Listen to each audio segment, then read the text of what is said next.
ឆ្នាំនេះសង្ក្រាន្តវត្តភ្នំប្រជាជួបជុំទៅលេងកំសាន្តអបសុកពេកនៅផ្ទះក្តៅផងបបួលប្រុសបងទៅលេងសង្ក្រាន្តស្លៀកពាក់ឲ្យបានសមសួនឲ្យត្រូវតាមក្បួនកុំឲ្យខុសឆ្គងយូទៅលេងសង្ក្រាន្តម្ដ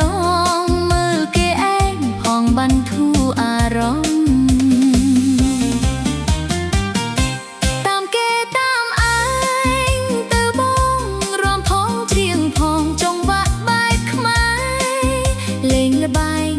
ជាប្រៃដែរកុំនៅត្អូញត្អែចូលលេងទៅថ្លៃនៅឲ្យចិត្តចាំអូនកាន់ដៃកុំបារម្ភភ័យយូលេងម្ដងទុនជើងដៃឲ្យចាំឈប់ណាបងយប់បន្តិចចាំទៅវិញណាស្នេហ៍ស្នង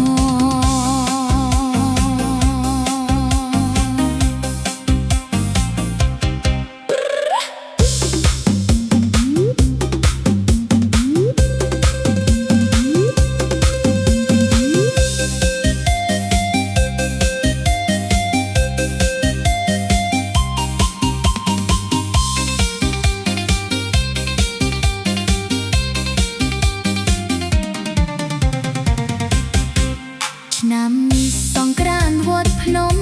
ប្រជាជួបជុំ